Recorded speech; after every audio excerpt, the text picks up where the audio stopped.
Hey everyone, welcome back to the channel. Today we are going to solve an interesting problem, finding the kth lexicographical string of all happy strings of length n. So basically इस question में क्या है कि हमें क्या करना है, happy strings ढूंढनी है।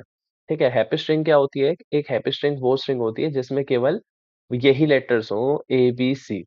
ठीक है, और क्या हो, S of I is not equal to S of I plus one, मतलब कि दो कॉन्जिक्यूटिव प्लेसेस पे हमारा सेम कैरेक्टर या सेम लेटर नहीं होना चाहिए। ठीक है, सो बेसिकली एग्जांपल दे रखा है कि ए बी सी हो गया, आपका ए सी हो गया, बी हो गया, आर ऑल हैप्पी स्ट्रिंग्स, क्योंकि इनमें ए है, नहीं तो बी है, नहीं तो सी है, या फिर तीनों है। लेकिन ये आप and are not happy strings, ये आपकी हैप्पी स्ट्रिंग्स नहीं होती हैं। ए हो गई, जैसे कि बी ए हो गई, क्यों? क्योंकि इनमें कॉन्जिक्यूटिव सेम आ रहे हैं, कॉन्जिक्यूटिव प्लेसेस पे सेम लेटर आ रहा है, जैसे कि ए हो गया, बी ए हो गया। ठीक है, इस तरीके से हो रहा है। ठीक है, काफी इंटरेस्टिंग क्वेश्चन है। अगर आपको अभी भी समझ में ना आए तो एक छोटा सा रियल लाइफ एग्जांपल हो जाए। तो बेसिकली मान लीजिए कि आप किसी बच्चे के लिए एक पासवर्ड सिस्टम बना रहे हैं। ठीक है, अब बच्चे के हिसाब से तो आपका पासवर्ड सिस्टम इतना कॉम्प्लेक्स नहीं है, जैसे अपर केस डालो, लोअर केस डालो, बहुत सिंपल है। वो क्या करता है, तीन ही लेटर लेता है ताकि बच्चों को भी याद रखने में आसानी हो। ए बी सी पासवर्ड हो गया। ठीक है, आप क्या करते हैं, थोड़ी सिक्योरिटी के लिए आपने उस बच्चे को बोला कि आप जो भी पासवर्ड डालें उसमें कॉन्जिक्यूटिव प्लेसेस पे सेम ना डालें, मतलब लगातार सेम लेटर ना डालें। ठीक है, तो कुछ ऐसा ही काम हमें करना है। इसमें क्या होगा, बेसिकली हमें लेंथ दे रखी होगी n इक्वल्स टू वन, हमें क्या करना होगा, ऑल पॉसिबल एबीसी को यूज करते हुए हमें सारे पॉसिबल हैप्पी स्ट्रिंग्स बनानी पड़ेंगी। ठीक है, और k इक्वल्स टू थ्री, मतलब जो हम, और ये जो हम एक एरे से जनरेट कर लेंगे सारे हैप्पी स्ट्रिंग्स की, उसमें जैसे कि केथ पोजीशन वाले एलिमेंट को हमें रिटर्न करना है। जैसे यहाँ क्या है, थ्री, तो यहाँ हम क्या है, थर्ड पोजीशन पे क्या रखा हुआ है, सी, तो हम सी रिटर्न कर देंगे। सिमिलरली हम सारे वन के लिए जनरेट करेंगे तो क्या आएगा, यहाँ पे ए बी सी आएगा। लेकिन यहाँ क्या है, k इक्वल्स टू फोर, और फोर्थ पोजीशन पे यहाँ कुछ भी नहीं है, तो ऐसी सिचुएशन में हम क्या करेंगे, एक एम्प्टी एरे दे देंगे। ठीक है, तो आइए एक बार स्क्रीन पे देखते हैं कि किस तरीके से हमारी अप्रोच होने वाली है, किस तरीके से हम इस क्वेश्चन को सॉल्व करने वाले हैं। तो चलिए हम अपनी दोनों अप्रोचेस को डिस्कस करते हैं कि हम किस किस अप्रोच से इस क्वेश्चन को सॉल्व कर सकते हैं। ठीक है, एक तरीका जो सबसे बेसिक है वो हो गया। अच्छा, इस सबसे पहले मैं आपको बता दूं, मैंने यहाँ पे एक रिजल्ट नाम का वेरिएबल स्टोर करा है जो एक तरीके से मेरा आंसर स्टोर करने वाला है, जो मैं रिटर्न करूँगा। एक कैरेक्टर एरे लिया जिसमें तीन ही एलिमेंट है ए बी सी, और एक रिकर्जन ट्री लिया है मैंने एन इक्वल्स टू टू और के इक्वल्स टू थ्री के लिए। ठीक है, तो बेसिकली इस क्वेश्चन की अप्रोच क्या है, पहली कि मैं एक एरे बनाऊं जिसमें मैं अपने सारे पॉसिबल सीक्वेंसेस को स्टोर कर लूं, और के इक्वल्स टू थ्रीथ वाले एलिमेंट जो कि हमारा बी ए होगा, मैं उसको वहां से रिटर्न कराऊं, अपने रिजल्ट में स्टोर कराऊं और उसे रिटर्न कर दूं। चलिए, ये हो गई एक अप्रोच। लेकिन अच्छा, इसकी ऑप्टिमाइज अप्रोच क्या पॉसिबल है कि इस अप्रोच में एक कमी है। मैं फालतू में एरे क्यों बनाऊं? मैं सारे एलिमेंट्स को सारे पॉसिबल सीक्वेंसेस निकालूं ही क्यों? मैं एक काम करूं, इससे अच्छा एक काउंट वेरिएबल ले लेता हूं। ठीक है, इससे अच्छा मैं एक काउंट वेरिएबल लूँ, और उस जैसे ही वो काउंट मेरा के बराबर हो जाए, मतलब यहाँ तक मैं पहुँच जाऊँ अपने सीक्वेंसेस जनरेट करते हुए, मैं यहीं से रिटर्न कर जाऊँ और रिजल्ट में डाल दूँ। मेरे को ये बाकी के तीन काम करने की ज़रूरत ही नहीं है फालतू में। तो हम इसी अप्रोच के साथ हम बात करने वाले हैं। ठीक है, तो उससे पहले अब हम इसे करने कैसे वाले हैं, वही सबसे पहले हमारा एक लूप चलने वाला है जो हमारे कैरेक्टर एरे को आइटरेट करेगा पूरे। ठीक है, तो इसमें क्या है, आइए यहाँ बात करते हैं। इस वाले रिकर्शन ट्री में हमने क्या करा है, एक सबसे पहले एक स्ट्रिंग बिल्डर लिया है खाली, जहाँ से हम अपना काम शुरू करने वाले हैं। ठीक है, ये स्ट्रिंग बिल्डर, अब ये लूप चला, हमने क्या करा, ए को उठाया और इस स्ट्रिंग बिल्डर में ऐड कर दिया। चलिए, बहुत बढ़िया। उसके बाद अब हम ए पे आए। अब हमारा स्ट्रिंग बिल्डर में ए है, अब हम दोबारा लूप चलाएंगे। कहाँ से? ए से ही चलेगा वो, लेकिन ए क्या है, मेरे अभी आ चुका है। कॉन्जिक्यूटिव हमें नहीं चाहिए क्योंकि ये तो ए बन रहा है। तो हम क्या करेंगे, हम ए को नहीं लेंगे, हम यहाँ से बी को लेंगे और बी को ऐड करा देंगे, तो ये हो गया ए बी। फिर अब आगे कोई पॉसिबल नहीं है, तो यही हमें पता लग गया कि हमें कहाँ पे एक्ट्रैक्ट करना है। यहाँ पे जो हमारी बेस कंडीशन मैच हो रही है, क्या है हमारी बेस कंडीशन? ठीक है, और हमें काउंट को भी यही बढ़ाना है। ठीक है, तो यहाँ पे हमारा काउंट क्या हो जाएगा, वन हो जाएगा, कि हमें एक पॉसिबल सीक्वेंस मिल गया है। हमें कौन सा चाहिए? तीसरा पॉसिबल सीक्वेंस।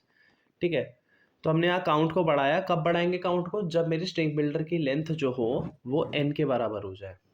ठीक है, ये करेंगे और पीछे चले जाएंगे, फिर ए पे आएंगे वापस बैक ट्रैक करते हुए। ए के बाद अब क्या पॉसिबल है? ए हो गया, ए हम ले नहीं सकते, बी हो गया, अब सी की बारी, तो हमने यहाँ से सी ले लिया। ठीक है, अब यहाँ पे कुछ पॉसिबल, इसको भी काउंट बढ़ाई, यहाँ पे हमारी काउंट 2 हो गई, फिर बैक ट्रैक कर गए, ऊपर और बैक ट्रैक कर गए। फिर अब ए का काम खत्म, अब हम बी पे आएंगे। अब ये बी के पास आएगा, बी से 2 सीक्वेंस जनरेट करेगा, एक बी ए जनरेट करेगा, बी भी पॉसिबल नहीं है तो बी सी जनरेट कर लेगा और वहाँ से बैक ट्रैक कर जाएगा। अच्छा, बैक ट्रैक करते हुए मैं एक चीज़ स्किप कर गया कि जब यहाँ पे हमारा के इक्वल्स टू 3 हो गया, तो वो यहीं से रिटर्न हमें कराना था, ये यहाँ पे नहीं होगा। ठीक है, ये तो मैंने आपको पहली अप्रोच बता दी। कोई बात नहीं, होप्स हो कि आपको अच्छा खासा समझ में आ गया होगा कि हम किस तरीके से काम करने वाले हैं। बाकी कोड में पूरा जब मैं लिखूंगा एक स्टोरी सुनाते हुए, तो आपको और अच्छे समझ में आएगा। तो यहाँ पे हमारा रिजल्ट क्या निकलने वाला है? बी ए। ठीक है, तो कुछ इस तरीके का आज का क्वेश्चन मीडियम लेवल दिख रहा है, बट काफ़ी इजी क्वेश्चन है। तो चलिए एक बार इसके कोड पे चल के देखते हैं किस तरीके से हम इसे कोड करने वाले हैं। हाँ जी, तो चलिए अब इस क्वेश्चन को कोड करते हैं। तो इसके लिए सबसे पहले हम दो यहाँ पे ग्लोबल वेरिएबल्स ले लेते हैं। एक अपना ले लेते हैं काउंट, ठीक है, और अपना एक ले लेते हैं, हमने बात करी थी रिजल्ट नाम की, हम एक स्ट्रिंग ले रहे थे जो हमारा आंसर है मेन। ठीक है, इतना काम होने के बाद अब हम यहाँ आते हैं। यहाँ पे हम नॉर्मल अपना एक फंक्शन कॉल कराते हैं, जनरेट हैप्पी स्ट्रिंग्स। ठीक है, अच्छा इसमें क्या क्या पास करने वाले हैं हम? एक अपने एन पास कर देते हैं, एक हमने बात करी थी एक स्ट्रिंग बिल्डर हम यूज कर रहे थे उधर, जो हम स्टार्टिंग में खाली ले रहे थे, तो एक स्ट्रिंग बिल्डर हो गया। और क्या जाएगा? एक जाएगा हमारा लास्ट कैरेक्टर, जिससे हम अपने पिछले वाले से मैच कराते रहेंगे। तो लास्ट कैरेक्टर इनिशियली तो हमारा एम्प्टी ही होगा। ठीक है, इस लास्ट कैरेक्टर के बाद एक हम के और दे देते हैं। ठीक है, बस। अब क्या रिटर्न कराएंगे हम यहाँ से? अपना रिजल्ट। अब इसके बाद अपना फंक्शन बना लेते हैं।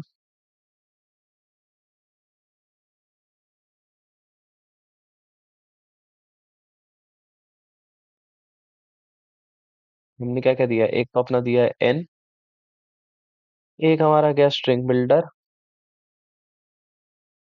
एक हमारा गया स्ट्रिंग बिल्डर, क्या नाम दे? एस बी दे देते हैं।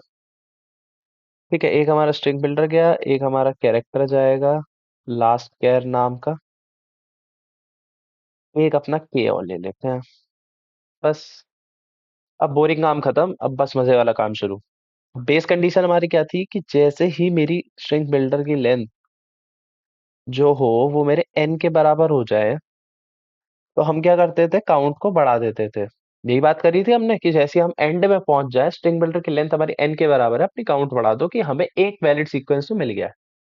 ठीक है, और क्या है कि जैसे ही मेरा काउंट जो हो वो मेरा के बराबर हो जाए, मतलब उस स्ट्रिंग के बराबर हो जाए जो मुझे चाहिए, तो आप क्या करो? उसको रिजल्ट में फटाफट से ऐड करा दो, S B dot to string. ठीक है, और इतना काम कराने के बाद आप रिटर्न कर जाओ। ठीक है, उस करंट वाली रिकर्जन से बाहर आ जाओ, इसका मतलब है इसी वाले रिटर्न स्टेटमेंट का। ठीक है, और क्या करने वाले थे हम? अब आता है माई वर्क की बारी। क्या है मेरा काम? कि आप लूप करो उस कैरेक्टर वाली एरे पे। तो एक कैरेक्टर वाली एरे बना लेते हैं। क्या क्या डालें उस कैरेक्टर वाली एरे में? एक ए, एक जाएगा हमारा बी, और एक जाएगा सी। सी। ठीक है, अच्छा अब हम बात करते हैं, अब हमारी सबसे पहली चीज हम क्या चेक करेंगे कि भाई साहब आप जो मेरा सी ले रहे हो ना, ये कैरेक्टर सी थोड़ा सा कंफ्यूजिंग हो जाएगा, क्योंकि यहाँ भी सी है यहाँ भी सी है, तो इससे अच्छा यहाँ सी एच ले लेते हैं। अब ठीक है, कि आप जो भी सी एच ले रहे हो वो मेरे लास्ट कैरेक्टर के बराबर नहीं होना चाहिए। अगर नहीं है तो आपके, अगर हाँ अगर वो नहीं है, कंडीशन ट्रू है, तो आप क्या करो? स्ट्रिंग बिल्डर में उसको ऐड कर दो। ऐड कर दो, और मैं कह रहा हूँ ये मेरी फेथ है कि यार इतना काम मैंने तुम्हें बता दिया क्या करना है, अब बाकी का काम तुम खुद कर लो। मैंने दोनों में गेट लिख दिया, क्या यहाँ जनरेट होगा?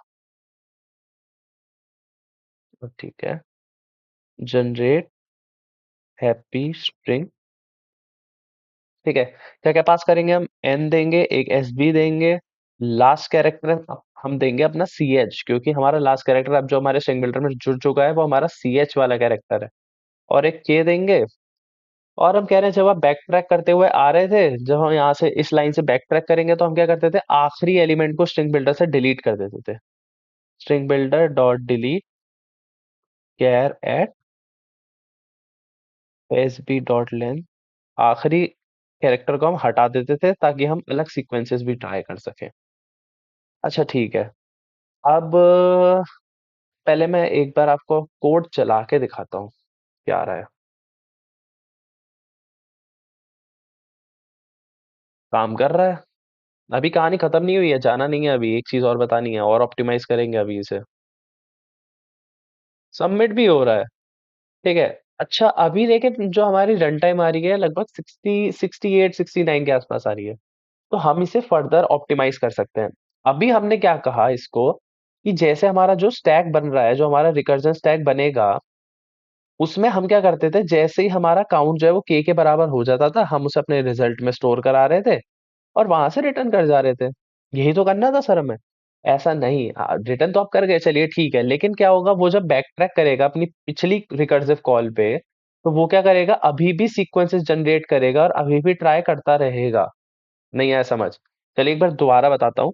मैंने बोला कि जब हमारी कंडीशन ट्रू हो गई, जब हमारा काउंट जो है के बराबर